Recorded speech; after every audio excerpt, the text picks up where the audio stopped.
So, friends, I'm back again this week with the planet Moon.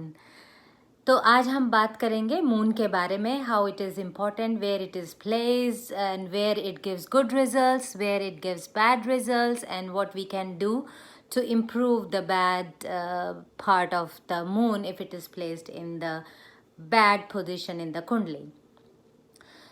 जैसा कि last week मैंने अपनी video में बताया था, मून एक मन का कारक है जो कि आपकी मेंटल स्ट्रेंथ और इमोशनल स्ट्रेंथ को बताता है. अगर मून 8 या 12 पोजीशन में आपकी कुंडली में है तो आपकी इमोशनल strength उतनी नहीं होगी और you can go into very disturbing phase in the life, dealing with the difficult situation, emotional outburst, psychotic nature, behavior, and that leads to like disastrous personal life. So 8th और 12th moon, एक moon की दो ऐसी position है कुंडली में जो अच्छी नहीं मानी जाती. तो मैं इस वीडियो के एंड में उसके सॉल्यूशन भी बताऊंगी कि क्या करना चाहिए उस 8th और 12th की पोजीशन को ठीक करने के लिए.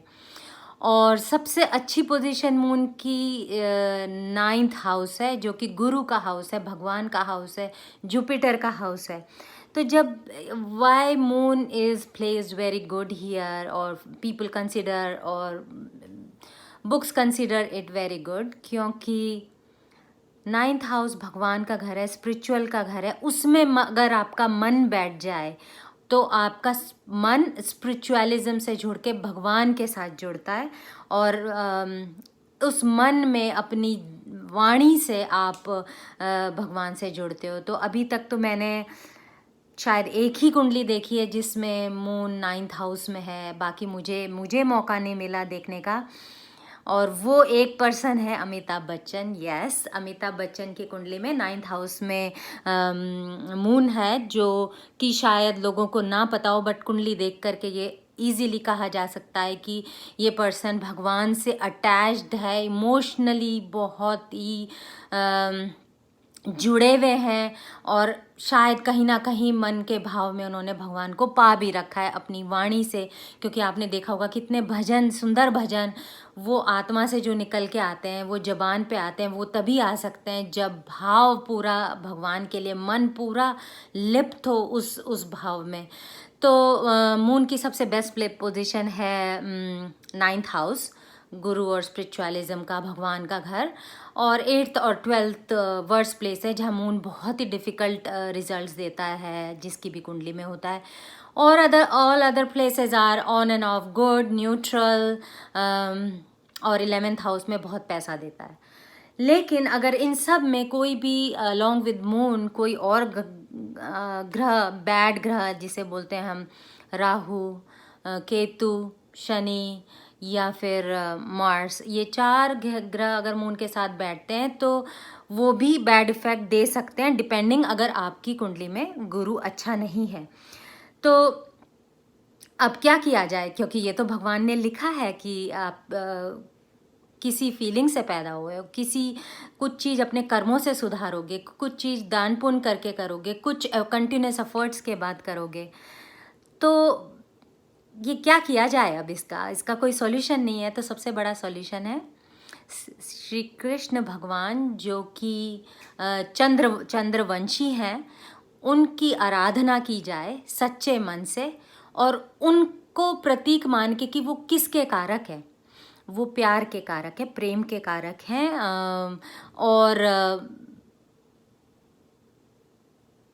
अगर चंद्र जिसकी कुंडली में बेकार है और कोई कर्क राशि में पैदा हुआ है और उसका बिहेवियर में प्यार नहीं है, जो जिसका बेसिक धर्म है, मतलब कर्क राशि और मून बहुत रिलेटेड है.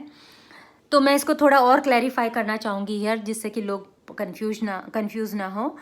जो भी कर्क लग्न और कर्क राशि के होते हैं, उनको भगवान ने उनके बेसिक बिहेवियर को रिप्रेजेंट करने के लिए भेजा है. उनका बेसिक बिहेवियर है टू स्प्रेड लव.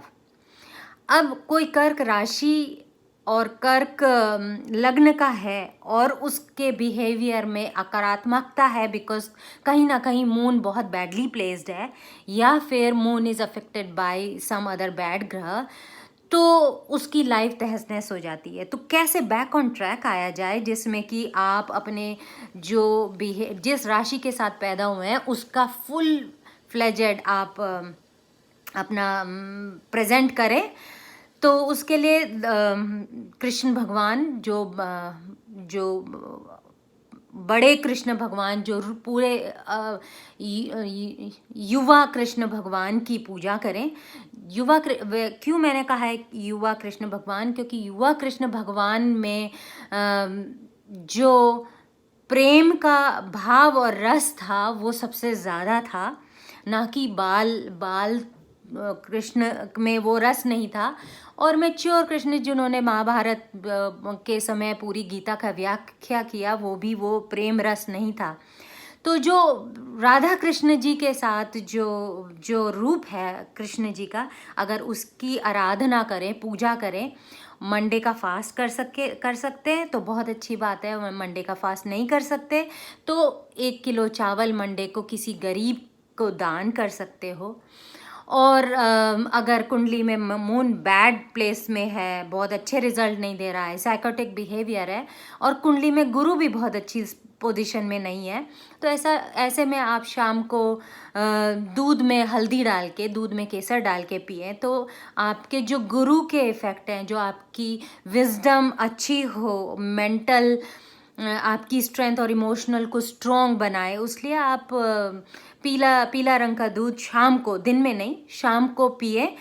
और सुबह उठ करके सबसे पहले ये चीज़ देखें कि आपका रूम क्लटरी नहीं है, क्योंकि जो नेगेटिव एनर्जी है वो किसी भी हालत में निकालनी है जो मून से एसोसिएटेड होती है। और ये बहुत इम्पॉर्टेंट होता है कि मून को कंट्रोल करना, क्योंकि एवरी डे मून चेंजेस नक्षत्र, हर एक दिन में नक्षत्र चेंज करता है। 27 नक्षत्राज में सिर्फ रोहिणी ऐसा नक्षत्र है जिसमें वो 2.5 दिन रहता है। इसके पीछे भी एक इंडियन मैथोलॉजी में स्टोरी है कि जो चंद्र अपनी लस्ट को और शांत करने के लिए उसने 27 नक्षत्र जो दक्षा की पुत्रियां थीं उनसे शादी की थी, और उनमें से सिर्फ एक ही से प्रेम था, रोहिणी से, इसलिए उसके साथ ज़्यादा टाइम बिताया। तो दक्ष ने उनको आउट ऑफ एंगर कि मेरी दूसरी बेटियों को नहीं देखा है, इसलिए उसको श्राप दिया कि जो ये मून का अमावस होती है, घटता है और बढ़ता है, उसका रूप मून के रूप में और स्ट्रेंथ में कम और ज़्यादा होती है, वो आता है, तो वो उसको श्राप मिला। वो एक स्टोरी है डिफरेंट। तो लेकिन बेसिस इसका यही है कि मून बाकी सब राशियों नक्षत्र में एक एक दिन निकालता है और 2.5 दिन रोहिणी में निकालता है। जो रोहिणी जो तौरण का नक्षत्र है, जो रोहिणी नक्षत्र में पैदा हुए हैं, प्रेम के साथ पैदा हुए हैं, उनको भगवान की कृपा है। लेकिन मेरी लर्निंग में यही है कि कोई भी बैड ग्रह के साथ अगर आप पैदा हुए हों, उनको कंटिन्यूस एफर्ट से और भगवान की पूजा आराधना से और अपने मन को जोड़ के भगवान के साथ आप इन बैड इफ़ेक्ट्स को निकाल सकते हो। मैं ज़्यादा से ज़्यादा मून पे इसलिए ज़्यादा ध्यान देती हूँ क्योंकि मोस्टली कुंडली में, क्योंकि मून मन का कारक है और मन ही आपको ऊपर चढ़ा सकता है और नीचे गिरा सकता है। सर्टेनली दूसरे ग्रह बहुत इंपॉर्टेंट होते हैं, इक्वली इंपॉर्टेंट है, लाइक गुरु है, उसकी दृष्टि आपके मून पे है या आपके बैडली प्लेस ग्रहों पे है, तो वो बैड इफेक्ट इस तरीके से नहीं आते। तो क्या आप लोग अपने मून को इम्प्रूव करना चाहते हैं इजी वे में? तो आप सबसे पहले किसी को दान दे दें चावल का, सबसे इम्पॉर्टेंट। मंडे का फास्ट नहीं कर सकते, भगवान के साथ जुड़ने का एक पर्पज़ है कि सिर्फ मंदिर जाके आना नहीं। जुड़ने का मतलब है कि आप उसको अपने अंदर डालें। अगर प्रेम भाव है तो वो प्रेम भाव झलके। तो ये ज़्यादातर इम्पॉर्टेंट उन लोगों के लिए जो कर्क राशि के हैं और कर्क लगन के लिए, क्योंकि भगवान ने उनको बनाया ही प्रेम के रूप के लिए। तो जिस कर्म के जो 9 राशियां हैं, उन सब 9 राशियों का एक रूप है। जैसे कि मकर राशि है, वो कर्म प्रधान है, उनको कर्म नहीं करेंगे तो वो सेटिस्फाई नहीं होंगे। लियो है सन, वो एक अलग राशि के लिए उनका कैरेक्टरिस्टिक्स है, उनको उनको अपना वो प्रेजेंट करना है like a king, like they have to do their job. तो इसी तरीके से मून, कर्क राशि इन सबको प्रेम का प्रतीक बताया है, और ये बहुत इम्पॉर्टेंट है किसी की भी लाइफ में। आप इसको इम्प्रूव करना चाहें करें, और स्ट्रेंथ करना चाहें और स्ट्रेंथ करें, लेकिन ध्यान दें अपने, अगर कुंडली नहीं है तो देखें कि आपके बिहेवियरल पैटर्न कैसे हैं। आपके बहुत अप एंड डाउन आ रहे हैं, आपको बिहेवियर में साइकोटिक फीलिंग आ रही है, ऐसा कुछ भी है तो आप सफ़ेद कपड़ा पहने, और शाम को ज़्यादा से ज़्यादा है तो शाम को सोने से पहले एक बार ओम चंद्राय नमः भी कर सकते हैं, वो भी आपको धीरे धीरे इम्प्रूव करेगा। तो with due course of time, with continuous effort, कोई भी बैडली प्लेस ग्रह वो अपने इफेक्ट्स को छोड़ देता है, बैड इफेक्ट्स को, और पॉजिटिव डायरेक्शन में स्ट्रेंथ गेन कर लेता है। ऐसा मेरा ऑब्जर्वेशनल एस्ट्रोलॉजी का एक्सपीरियंस है, ऐसा मेरा जो आपको मून कुंडली का एक्सपीरियंस है, जो कि हर एक दिन में और 2 दिन में बदलती है।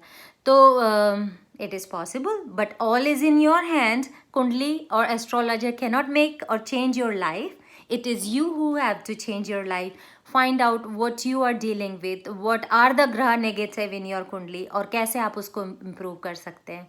और मैं आपके साथ हमेशा हूँ, आपको मेरी ज़रूरत हो कभी भी मुझे मैसेज करें। Thank you friends, I love you.